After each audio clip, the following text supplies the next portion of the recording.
Good afternoon, Mike Haggerty here alongside with Mike Clayton. And man, do we have a special guest for you today on the Heads Up broadcast with our Coaches Council. We've got Kenny Monday, and it just doesn't get any better. We got an Olympic champion, a guy that I've known for quite some time.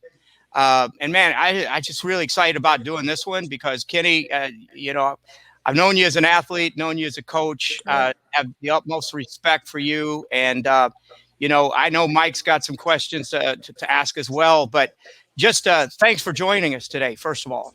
Yep, Mike, thanks for having me on, man. It's a pleasure. I've been watching you guys for a while now, and you guys do a great job. And of course, we go way back, and I've seen a lot of your work, and so I'm honored to be on today and kind of share my story a little bit. Yeah, awesome. And it's not to say that we haven't had our disagreements, right? Of course. especially as an official. Of course. We didn't always see eye to eye. No. But I always want to let you know. That's the best part of this sport, though. Right. We could always walk away Absolutely. and agree to disagree. Right? Absolutely. But never personal. Never personal. Never. Yeah, But let's start by kicking this thing off, Kenny, by just going back in the day. You were mentioning right before we got started here that your early start in Oklahoma, which was so special, and the culture that brought you up in the sport of wrestling. Why don't you share a little bit about? Yeah, absolutely. I mean, I'm not for sure that I would have been as inspired or still been in the sport or even stayed in the sport if it wasn't for how rich wrestling was in the culture in Oklahoma at that time. I mean, it was really a hotbed. It was a hotbed of wrestling. It was, 50, 60 club teams that were competing on a high level. We had leagues when I first started, that we were doing dual meets, from elementary to, it was elementary, then junior high, then in high school, and even the elementary school teams, we had dual meets, and which you don't see that today too much. But man, it was such a rich tradition when I first started. I started I was 6, so it was 1967. So the late 60s, and I was telling you earlier, I was able to go down to Oklahoma State and watch Byron Rodriguez and his teams, and then great teams he had, and then OU's had great teams from during that period of time too, with Evans, and so it was just a great time to be a part of a wrestling program, and I was just exposed to greatness early. I saw that 72 team down in the Federation, from Jimmy Carr to Rick Sanders to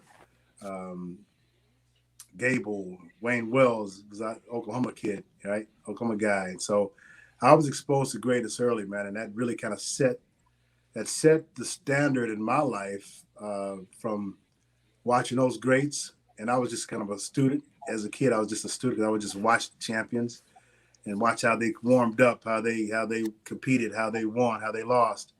And so I just paid close attention to those things, and it just stuck with me.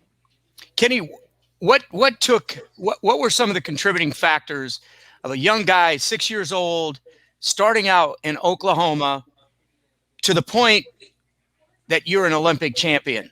I mean, obviously, I know that you could probably write 3 books on this, but right now.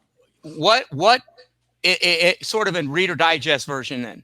Yeah. What took you from here to that point, that from the motivation, what kept you in the game, what inspired you, maybe some of those people that were in your life at that time. Yep. Tell us a little bit about that. Yeah, I mean, I think probably the biggest part of it was my family, my mom and dad. And I have 2 older brothers, Mike and Jim, that started before I did. And I kind of followed in behind those guys at the YMCA. It's where we started, the YMCA. And ironically, that YMCA where I started wrestling, that street is named after me now. It's Kenny Monday Place. Oh, wow. Yep, that street. And so it was just really, just the foundation that we had. I think starting at the YMCA was probably my foundation as far as character and just being a great sport, being a great teammate. We had a great coach, man, that started the program, and he had graduated from University of Oklahoma, and his name was Charlie Shivers. We had another guy. What's the other guy's name? I forget the other name. But Charlie Shivers is one of them. Mr. Hurst, and those guys were just they were very strong in their discipline. They're disciplinarians, and so the way we started, it was great fundamental techniques, but it was more about being a great teammate, and so he really just stressed the importance of being a great teammate and how it was hard to be, even though it was an individual sport, it was hard to be successful if you wasn't a great teammate, right? And so that was the kind of things that just stuck with me, and just the leadership skills and the leadership lessons that I learned from the day I started, that just stayed with me for the rest of my life. And it's still, I still have those same principles today, just being a good character, being a great sport, being a great teammate, being a great student, and just being more giving than you're taking, right? So I was always the kind of kid that I wanted to be successful, but I wanted everybody in my circle to be successful. I want everybody in that team to be successful. So I would stay late and stay early, come early. My high school team, we won 4 state titles, and it was just Ernie Jones. And Ernie Jones was probably one of my best coaches, my high school coach. He just retired last year, and his boys, they're the head coaches. They run the Broken Arrow team, in Tulsa Broken Arrow. So Ernie Jones was my high school coach, and probably one of the best coaches I had, as far as just just how you go about the business of being a champion. And so he just kind of really kept me on the track as far as keeping my head together and that kind of thing. But yeah, just my foundation, man, and just again being exposed to greatness early, and just kind of kept me in the sport. And then my parents just like, if this is what you want to do, we're going to give you every opportunity to be successful. I think that's a great point, Kenny, as you identified Jones in particular as a great coach. And that's never good. I must have been the wrong button. That's all right. We're still recording, so that's good. Right. He can let himself back in on the other side. Yep. This is it.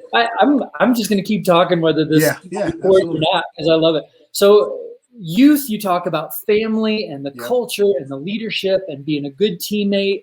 Yep. And then you start winning at the high school level, and you're in a culture of winning. Mm-hmm. I was the opposite. I grew up in a small town in Iowa, and maybe instead of winning 4 team state titles, we might have won 4 dual meets in my career. That's tough. So when I got to college, I wrestled with Danny Hicks out of Veneta, and that was the first time that I was around a winning culture at the Maple Academy, because our junior high team never won, our high school team never won. I'd go out, I'd pin my guy, and everybody'd get pinned. So how important was spending so many years in that positive and then winning culture, and then all of a sudden you're going to Oklahoma State, which is, as good as it gets. Like, how important was that process for you? Yeah, I think it was important. It was important for sure. I think it just, winning and being in a winning program, and more importantly than just winning yourself, just the people that you were around were winning in life. They were good people. They made sure that we showed up on time. We cleaned up after ourselves. We were respectful to our teammates, to our opponents, to the referees, to the administrators. And so those are just the foundation that was laid in the YMCA. And I give credit to the YMCA and just what the YMCA stands for. Just their Christian beliefs and their Christian foundation. I mean, we learned those things early, and it just never left me, right? And so I was fortunate just because we had there was some good kids on that team, and I was not the most talented person on that team, I promise you. I just had this conversation with my brother the other day. We're talking about all the guys that wrestle with us, and they were just some fundamental. They were just really good wrestlers, right? And so I started winning early. I think I didn't lose a match from the 7th grade to the 12th grade. So in the 7th grade, I was undefeated. I lost one in the sixth grade at Tulsa Nationals in the finals, and so I would have been undefeated that year too. And I don't think I lost in the 5th grade, and so I just was winning early, and that was probably big for my career to have that kind of just that kind of success, and I just kept building on it. And then when I was 10, then that 72 year hit. And then once I realized that the ultimate of the sport was to be Olympic champion, and then I was done. I was done. I was like, okay, that's the journey that I want to put myself on. That's the path that I want to put myself on, and I don't want to stop until I reach the top. And so that was just the thing that kind of kept me going. But again, I owe a lot to my family and just probably just the culture of Oklahoma at that time. So you work with a lot of different age groups right now, but mostly the RTC, collegiate, the U23 age. If you've got advice, maybe for those coaches that are working with the younger kids, I'm a parent. I coach a youth club. So I've got a full-time job. I don't have a lot of time to put in necessarily into how I practice plan. You mentioned about those characteristics that the YMCA gave you. Yep. If you had to encourage a parent who doesn't have a lot of time to prepare their practice, where do you tell them to focus for these young kids? Where is that? Yep, I think it's just in development, just body development. As far as strengthening your body, just core exercises, core work, just building your body. I mean, wrestling is a tough sport. It's demanding, right? As we know. And so just your basic strengthening of your body. And so when kids get out on the mat, they're not getting overwhelmed, because there's people that do more than they need to do, so I think that's a big part of it. I think it's, building someone's confidence, building up their, just their mentality where they understand the work that goes behind it, and know that you're not going to win every match. I mean, I think some of those parents get so caught up in winning that they kind of drive those kids out of the sport because they put too much pressure on them. And so I think, of course, everybody wants to win, and that's it's just kind of what we do. Everybody wants to win, but I think you got to kind of build a kid up where he's not setting himself up for failure, right? And let him know there's a process that goes with this, and you can't get around it. I have 2 boys that wrestle, and the thing that I stress to them is that you can't get around the work. You're going to have to work. I can't do the work for you. I can teach you every move in the book, but I can't do the work for you, right? And so there comes the price that has to be paid. With any level of success, there's a price that has to be paid, right? And so I think you have to be honest with your kids and be honest in their development.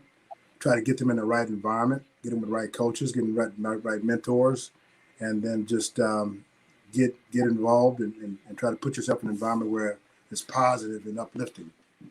And that's what I would say. Just it's really about the environment that you put your kid in. So, Coach, you talked about the values that you had from the YMCA, how important those were, family and character. But you've also got an Olympic gold and Olympic silver medal, in addition to a lot of other things. Which one would you give up? The lessons you learned at the YMCA or your Olympic gold and silver? Ooh. That's tough, man. That's a tough one. That's a tough one. I can't give up my values. I can't give up my character and my values, because that stays with you for the rest of your life. That's kind of who you are. Winning a gold medal was great, and I love it, and it'd be hard to take that from me. I wouldn't try. Yeah, right. But wrestling is really, it's really helped me become the man I am, as far as a husband, a father, a friend, a son. So it really kind of helped develop me and just who I am today and how I raise my kids. So no, I can't give up my the things that I learned and the person that I became in the process of being an Olympic champion is more important than any medal that I could ever win. Kenny, one of the things that has always amazed me are watching the good ones that were great athletes able to make that jump and become great coaches. Right. And let's face it, not all great athletes can make that jump, right? Right. You've been able to make that transition. How difficult, or what have you seen as some of those obstacles of going from your competition days into becoming a full-time coach? Yeah, I mean it's not easy. It's not easy because I was a certain way the way I trained and George just hit me with this other day, and I know they're not me, right? And I can't put my drive in them. I can't put everything that I did to become who I am into them. I can just kind of give you my experience and and my just my focus and the things that I've learned and try to teach that, and give that. But I think the biggest part of that, Mike, to me is just, coaching is a giving spirit, man. You got to give. There's the people that don't make that transition. They're probably they're probably a little more selfish than they would probably need to be, because you got to be giving. You got to be willing to give. And I was always like, from the time I learned, of course, I think it just from learning how to be a teammate and how to give and wanting everyone around you to win. And that just kind of never left me, and I've got, I still want people that are in our circle to win, but then also giving back to the sport that has been so incredible to me. My wife said I'm probably one of the most patient guys that she's ever met.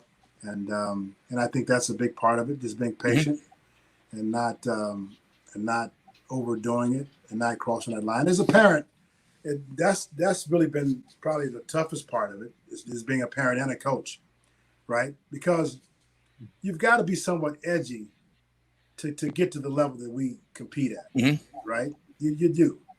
And so I kind of thank my wife, because there's times where I'm on that edge with my boys. I'm on that edge. If they're not giving it like I know they need to give it, like I recognize, and we recognize things that's not going to help you win. It's not going to, it's not, as a matter of fact, there's things that will get you beat, right? And so when I see it, of course, I'm going to step in and say it, right, and get it off my chest. But then there's times where I'm on that edge, I get past that edge, I'm over that line, and you got to come back. Right? I've seen tons of people being a coach cross that line. Coaches, parents, they're way over that line, right? And now they become detrimental to the kids and the sport, and I've seen it, right? And so there's times where I'm over that line, and my wife brings me back, or kind of bring myself back, but you kind of have to be on that line to get there, right? But you also got to recognize when you cross the line. Well, Kenny, I hope that a lot of our coaches and folks that follow us hear that message. Right. That's absolutely huge. Right. We see it in coaches, we see it in parents, we see it all the time, and this sport has the way of bringing that out of people, right? Just the intensity alone, the connection. People are so personally involved and invested in the sport. You alluded to something just a moment ago, which I've had the opportunity to share as a dad coach. A huge challenge in your career. Right. How did you approach that? What were your thoughts being that dad coach along the way? As far as coaching the boys? Yeah, definitely. I mean, that was just it. I had to recognize that their dreams weren't my dreams weren't their dreams. Right? I had a dream early to be an Olympic champion, and maybe they don't. Right? So I can't put that in them. I can't. All I can do is I introduce you to the sport, because I think it's a great sport. It's been great for me in my life. I know the characteristics that it builds, but I can't everyone's got their own journey.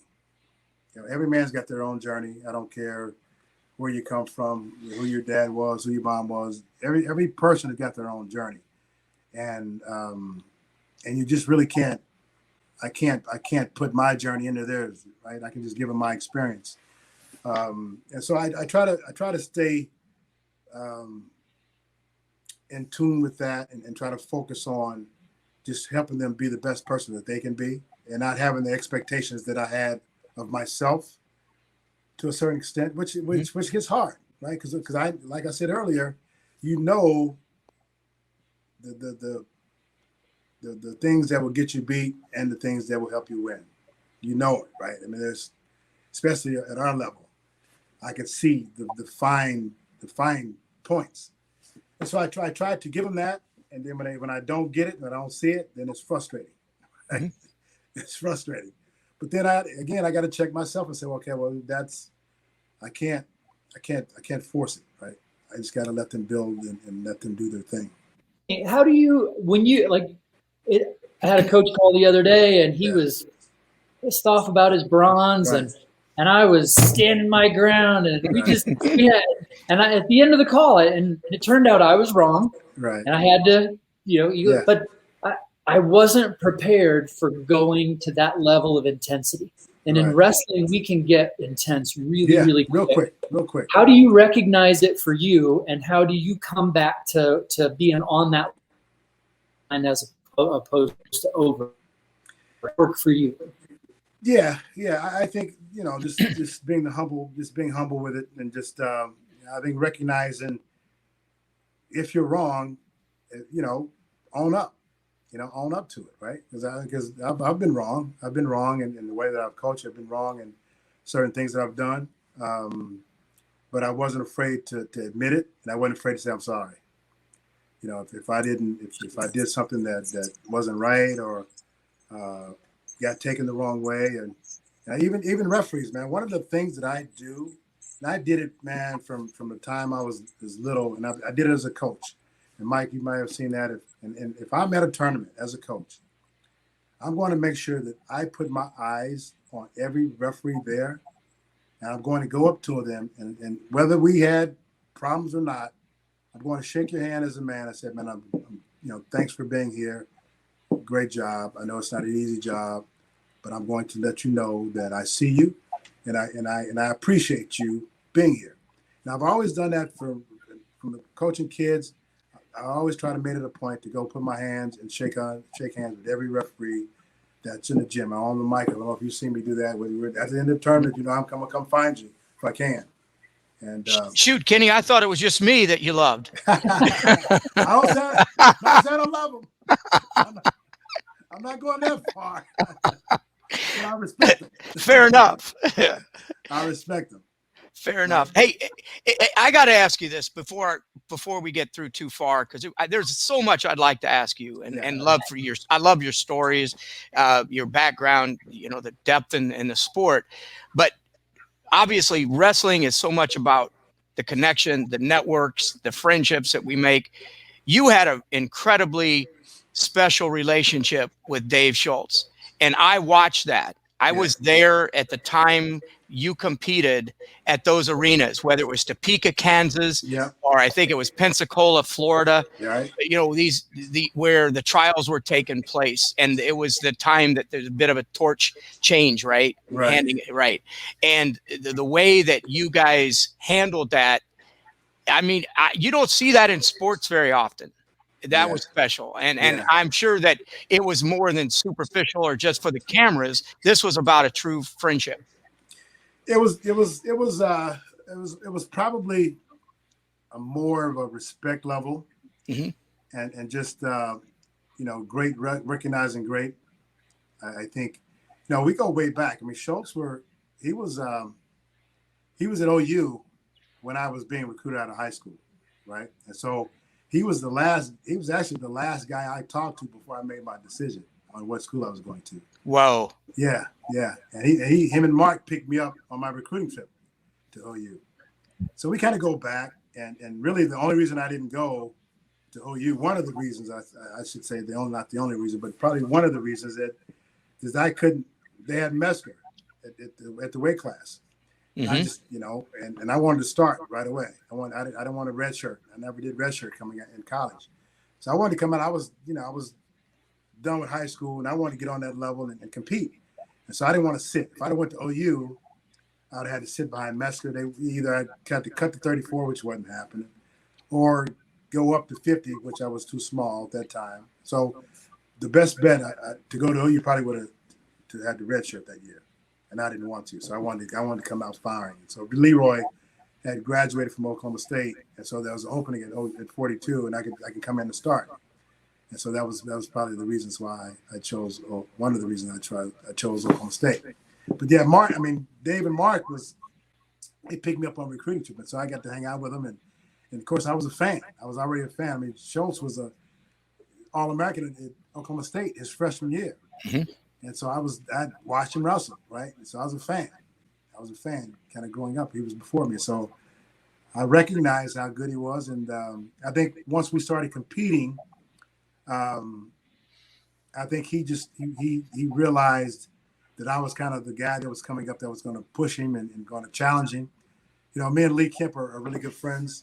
And I just was talking to him just the other day, maybe 2 days ago. And we were talking about that whole dynamic between him and Schultz, and then me and Schultz, and how they kind of fed into each other. I mean, Schultz kind of was losing at camp, caught him, passed him, and then I did the same thing with David. So it was an interesting story how that played out. But yeah, it was more just respect and love for the sport, and that's kind of how we were freaking fierce competitors. Mm-hmm. Fierce competitors. But when it was over, we would always look at each other, give each other a hug, and say, "Man, we'll see you the next time around." And his wife was always Nancy was always cool, and his son Xander is a good friend now. So it's I think it's just the love for the game that really kind of brought us together. How about the relationship? Not to put you on the spot too much, but relationship with Nate Carr. You had some fierce battles with Nate along the way. I see you guys chat together now and then, and I still don't like the guy. You can't not like Nate Carr. Right. Now Nate is cool, man. We're good friends. We go back and forth, and he, it was just, I think the biggest part of that is he brought out the best in me. Mm-hmm. I probably wouldn't have achieved the level that I achieved if I didn't have a Nate Carr. That dude made me get up in the morning. He made me stay up at night, right? And I had to study. I had to train. I had to be focused. If I wasn't focused, then there's no way I was getting past Nate Carr. I mean, the last time we wrestled, I beat him in 1987 World Team Trials, and then that was the last time we competed. And then he went down to 49 to make the Olympic team. But if I wasn't ready to compete, I was getting my butt kicked, right? And so I think it's the same thing. I think we just kind of recognized that we were great for each other, and we brought out the best in each other. And that's something that, of course, when he went down, we trained together. So that's what really kind of turned our relationship around a little bit, is when he went down, and then we trained together, and he made the Olympic team. We both made the Olympic team, and then we were teammates. And so that was kind of what really kind of moved our relationship into another level. Kenny, do you see the same kind of cross training today? Because we interviewed Gable for our Legend series, and he's like, I would go anywhere that I needed to go to get competition, or I would bring people in to get the right competition. How important that was.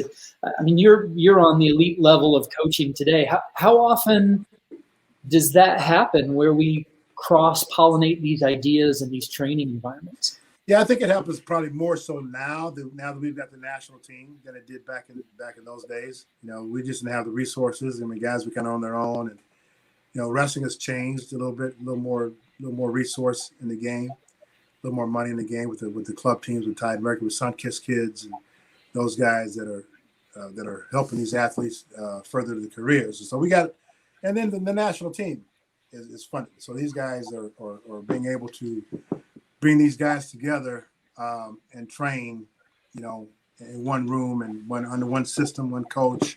And so it's a little different. We didn't have that. We didn't have national team until '89, I believe.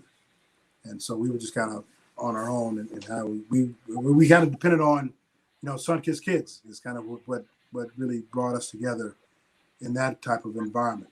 So Art Martori is probably one of the guys that without that guy, man, I don't know how we would have made it,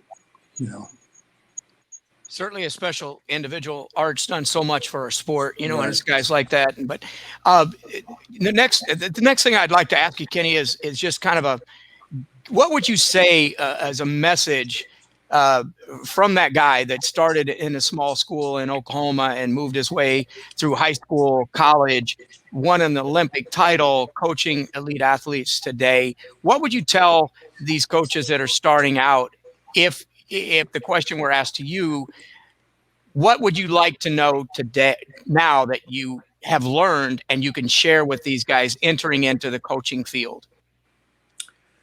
I think it's just, just being a student of the game, just really learning as much as you can, putting yourself in those environments.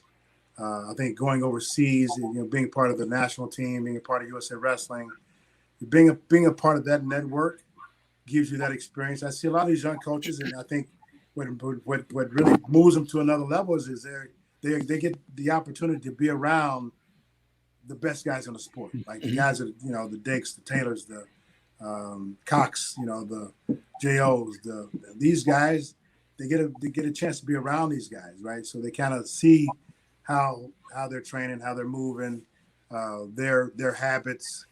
So I think just being involved as much as you can, and it's a year-round deal. I think some coaches that only go part-time is kind of, it's kind of hard for those guys to move to the next level. But to me, I think, I was always trying to learn as much as I could, right? I was Rick Tucci, we were really good friends, and we go way back, right? And then I would always go and talk to Rick, like even before, like way back before I even started beating Dave, I would go back and I'll talk to Rick and say, man, what are you guys looking for? What do you see out there? What keeps you off? What helps you to do your job, right? So I wanted to know, just his mindset, and I just like, Rick, at the end of the day, all I need from you is just to call it fair, right? Just call the thing fair and let us do our thing. And he was like, yeah, I don't want to do nothing. All I want to do is put up points. I don't want to have to influence one way or another, or, have a bad call here or there. I just want to be able to kind of just, facilitate the match, right? And so, but I think you got to learn as much as you can. You got to on all from the coachings, from the athletes, from the referees, from the administrators, the people that run the tournaments. I think you got to know and know the wrestling business side of it, right? And kind of be more business minded. And I think we need more of that in the sport of wrestling. I think that's a tremendous insight and a great message, don't you, Michael, for our young coaches? Is like, know its entirety, know the sport from everybody's eyes, not just from a coach's. Right. But I do respect that from you, Kenny, because I do remember having conversations as an official where you were asking me questions, and I believe that you were sincere with those questions. Yeah. And if you don't have that perspective as a coach, and you only see it through the eyes of an intense coach, not knowing how tournaments run, or you're just in just a very narrow focus, I think it limits your growth as a coach. That's right. Mike, you might have some. That's true. Obviously, coaches, director of USA Wrestling. What are your thoughts on that? Yeah, no, what you've done is you've built the relationships with those officials, right? So that they would trust you and you could trust them to know that you could get the strategies that would help you score the points. And we just, for the first time ever, we've partnered with the U.S. Wrestling Officials Association to create an online officials education program for coaches. Right. And it's 4 hours of hearing what coaches and officials are kind of talking about. So, I mean, you were way ahead of the game, because how many coaches were doing what you were doing, or athletes were doing what you were doing back in the day? Right. Yeah. I didn't see it, but I know that they're a big part of the sport, big part of the game. Right. And without, because I learned early on, man, I think it's only been a few times that I even considered about quitting the sport. The first time I ever thought about quitting the sport, I was a young kid growing up in Oklahoma, of course, in the 60s. And I don't know if you guys heard this story, but, we had black teams, all black teams coming from the YMCA, my north side. And so we go to these tournaments, man, and it was brutal. It was brutal in the beginning. Sometimes we show up to the tournaments and we would not even be registered in the tournament. Like, we'd register and we get there and they're like, oh, well, you're not registered, right? And so it was clearly they didn't want, it was some racism a little bit. It was not wanting us to be at the tournament. So we kind of had to fight through that a little bit, or a lot of it. And then there were times where the referees were just killing us. They were just like taking matches. It was unbelievable. It was really bad. And I remember one time I'd been wrestling for a few years and I was starting to become pretty good. And this one kid had been beating me. Like, he beat me like 3 times, right? He was a child prodigy. And Lou Gilpin, he was a tough little kid. And I out-wrestled him this one tournament, man. It was like the city tournament. I out-wrestled him. And the referee just freaking wiped me. I mean, it was bad. It was really bad. And then it was so bad that, like, even the people that were rooting against me felt bad for me. Right? And I come out the bench like, man, I'm sorry. Like, you don't even know, right? And so I'm in tears. I'm crying. And my dad, I'm talking to my dad. I'm like, I'm done. I'm done with this sport, because as a black kid, those most kids, black kids were playing basketball, football, these other sports. Wrestling was just not a big sport for black kids, right? And so I was like done, man. I was done. I'm like, I'm just going to play basketball. And my dad was like, listen, I get it. I understand how painful it is and how frustrating it is, but don't let people drive you out of the sport. If you love this sport, let me deal with the referees and do with that. You just go work hard. And he said, I'll just tell you this. It just can't be close. It just can't be close. Don't pin them. Take it out of the referee's hands. Right? And so from that point, man, I went back and I worked my butt off. I said, all right. And so we talked about him, and I love the sport. I was really starting to like it. So I went back and just worked my butt. So then from then on, I was on a different level. I was a different kid because I was afraid that the referee was going to take the match. Thank goodness for Kenny Monday's dad, or Kenny Monday might not have ever gotten past middle school. I'm telling you, dude, I was like, but then after that, they were like, man, what got into that kid? I was like wiping these kids out. And I'm like, first 30 seconds, I wasn't playing, right? I was a different kid.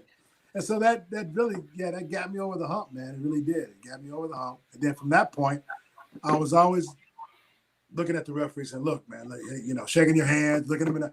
I want you to look me in the eye. If you're gonna screw me, I want you to look me in the eye and screw me. You had to come back after the match and say, man, Dude, this is good stuff. This is good stuff. That's fantastic. Look me in the eye if you're going to screw me, right?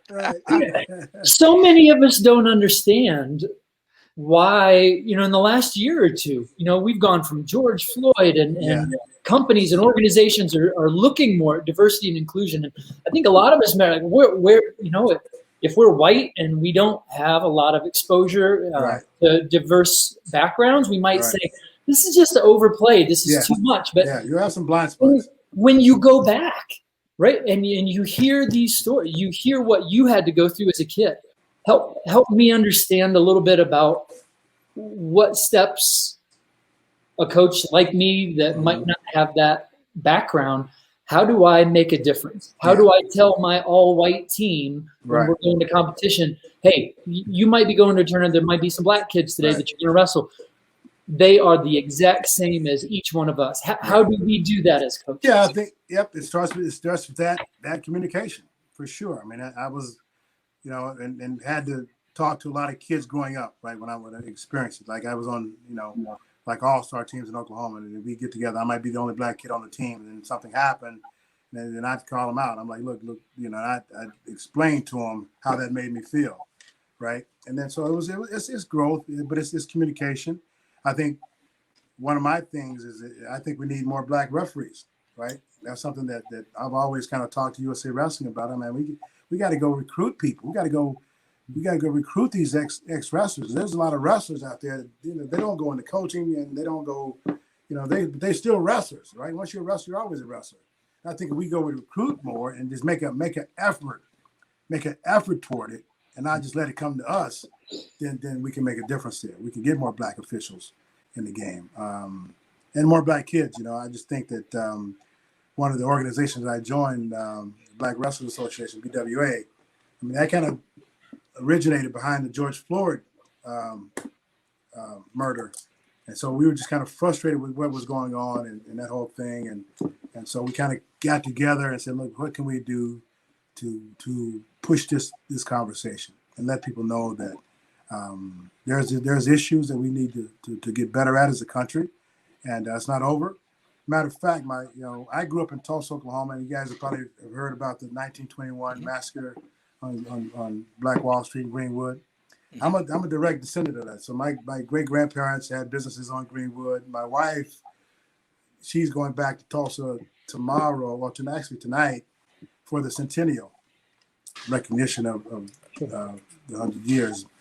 But I think the president is going to Tulsa and that whole thing. But I grew up in Tulsa, Oklahoma, so that story has never been, it hasn't been told widespread. I don't know if you guys know the story. But now you got LeBron James is doing a documentary on it. I think Westbrook is doing one on it. But that's kind of where we came from, right? And so I think the conversation just has to be had. I think it's if you don't have it with your kids, you don't let them know that how to handle those situations, then you're gonna have blind spots. You're gonna have blind spots, and we all have them. And those sometimes the conversations are hard to have. But if you don't have them, then you'll run into those issues. You run into problems. So even going to Oklahoma State, man, I was growing up in probably mostly white team, and I had great teammates. I was a senior when John Smith was a freshman, and we've had several conversations just about race relations through the years. And so the only way you get better is to get better and to learn and not be afraid to open your mouth. When you see something, if I see something that's wrong or that's not, I'm gonna speak to it, right? If I see it, I'm gonna speak to it. I'm not gonna just blow it off and go, oh, that's just that guy. It's just how he is. I'm gonna speak to it, right? I have a hard time with. I don't like to call people out, but they watching the brands, and I mean, sometimes they're just irate to the officials and the other coaches, and it's like, man, what? That's not what you should be teaching your kids. That's not the example you should be setting. You guys are the best in the country, right? And I just don't like the way they set those examples sometimes. I think that some people, they just look the other way and let them do their thing, right? But that's not the way we should be doing things, right? And so I just don't like the way they go off on the officials sometime, and they it's tough to watch. I love what they bring. I love the intensity they bring, but you look at their kids, and other kids want to shake the other coach's hand, other kids' hands, or, they're so about like it's us against the world type of mentality, right? But we taught as kids, sportsmanship. When they implemented that rule where the kids got to go shake the other coach's hand, they did that for a reason, right? They did it for a reason to teach sportsmanship. Those guys are the opposite of that. You never see those kids going to shake the other coach's hand after the match. They just don't do it. Why? I don't know. Kenny, what's the bottom line as far as a coach? That what do you want your athletes to take away from the sport, from the lessons that you bring? What is it that you want your athletes to know? Well, I want them to know that wrestling is just a great sport, man. It's a great sport. It's worldwide. I'm talking to this guy now from this Iranian gentleman from Iran. He lives in London, and is wrestling for his organization is Wrestling for Humanity. But wrestling teaches you so much about how to be a good person, right? From the hard work, from the dedication, from the discipline, the sportsmanship. Sportsmanship is real, and it's something that every kid should know. We can't turn the other way. Sportsmanship is real, and it carries a lifelong lesson. And so I think those are the things that I think are the most important things in wrestling is character, sportsmanship, discipline, hard work, and respect. You know, it burns me up when I see guys disrespecting athletes or coaches or referees. You know, I just don't think that's the model that we should be teaching. And that's really, we always brag about our sport, that it provides character, discipline. Right. And then we turn around and we're the ones who are the biggest, donkeys sometimes in the way. And I've been there, right? I've had my share of, emotional moments. And, we try to teach coaches now, like, hey, take 2 breaths. And then go talk. Like, find a tool that helps you, when you've crossed that line, to come back. Because kids are watching, man. Kids see it. You know, I mean, and we're the examples. We want to set the examples, and they see it, right? And so, we want those guys to implement the best of our sport, not the worst of our sport. How much were your coaches kind of, I guess, role models of that?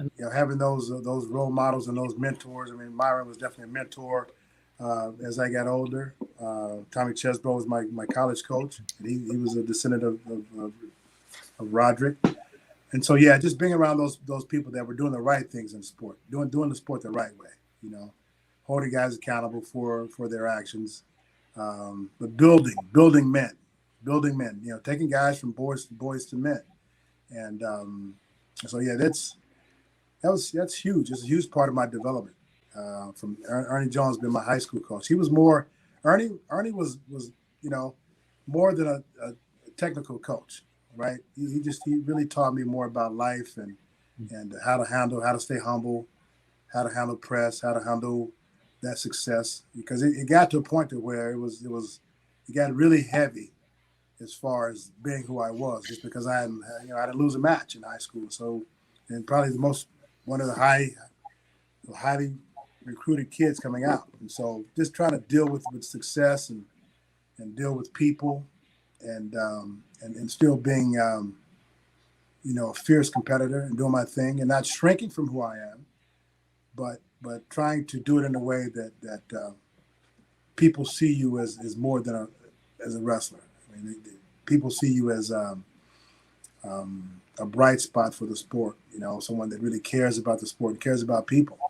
And again, it goes back to my YMCA days as being a great teammate. Because even though I was having a lot of success myself, I was dipping back in. And I had guys that started wrestling as sophomores and became state champions as seniors. The kids that I coach in Team Monday, I mean, these kids we probably put 15, 20 kids in college, from West Point to Oklahoma State to Arizona State, all over the country. And I still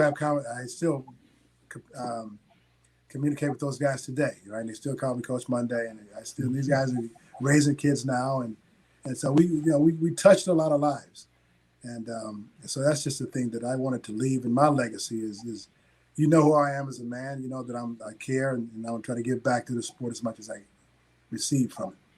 Kenny, that's a good segue. Moving us up to speed, where kind of things are happening today. You were over across the pond with J.O., right? Yeah. And tell us a little bit about that and, what your thoughts are in that qualification for that weight class, the whole thing with J.O. I know that had to be a tough ride, right? It was tough, man. Yeah. It was a really tough deal just because he was so close. Mm-hmm. And the work that he put in and the person that he's really kind of became through this process is admirable. I mean, he's really changed as a man, and his discipline is really, really good. And so he earned it. He earned his way. And to lose by a point and not be able to go represent your country is heartbreaking. It was heartbreaking, it really was. And I just saw a poster, I think, a couple of days ago, and it had the Olympic team, the women, the men, and the Greco, right? And he wasn't on that poster. That broke my heart again. Right, because I know the work that he put in to have that right to represent the country, right? And so, it was a tough one, but it's life. It's life. You build from it. You try to be better from it, and you got to move on. You got to move on and try to get better with it. I was really I was really appreciative of USA Wrestling's commitment to support, right? I mean, Rich Bender came, and of course we had Zadig was there, and we had a full, we had referees, we had a pretty good staff of doctors and trainers that came over just for him. Mm-hmm. And so that was very a good thing, because he felt like that he had the support of USA Wrestling. And sometimes, as athletes, you kind of get a feeling that they're choosing sides, or they're pulling for one guy or the other, And I had the same thing with Schultz coming up, Mm-hmm. I thought, because Dave and Mark were they're veterans. I mean, they were proven, right? And so I kind of felt like USA Wrestling was kind of really trying to promote those guys before the trials had even started, right? And so I kind of had to fight through that deal and feel like that they had my back as well. And so that it felt good that they were there to support. And I told Rich Bender I was glad that he was there to support, and it made a big difference.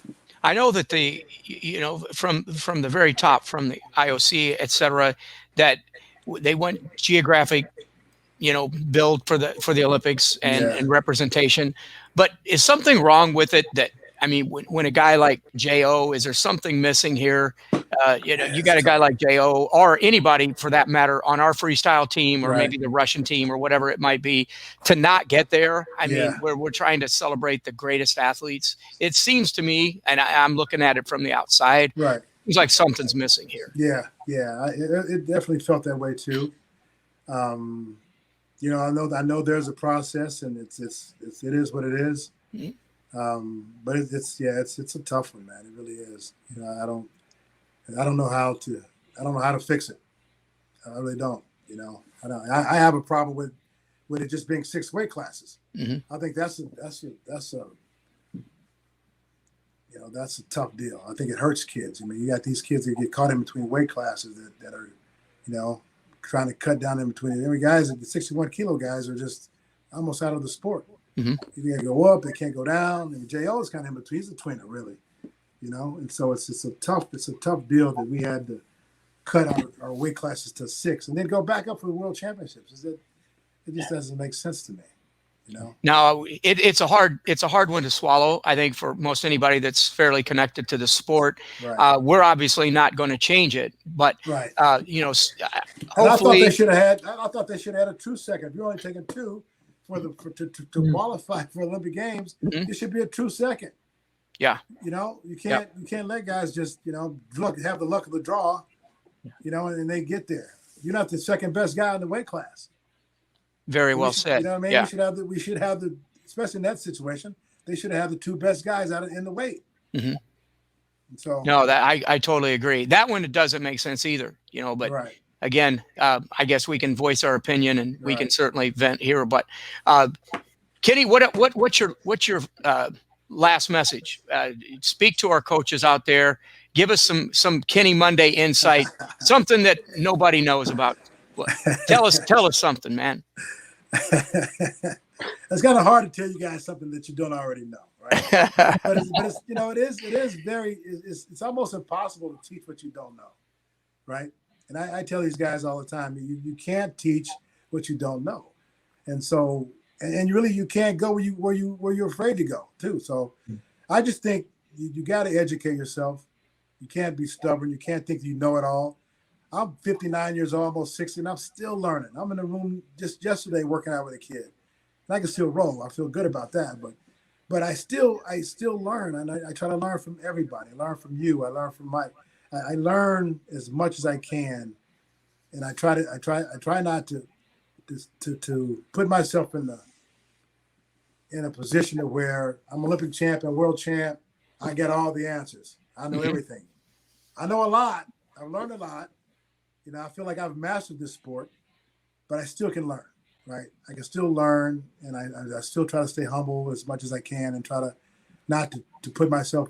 And one of the things that would work against me sometime is I'd be in the corner. It'd be a kid tournament, right? I'm in the corner of this kid, and the referee is on the mat, and he's going to make sure that I don't influence the mat. I don't.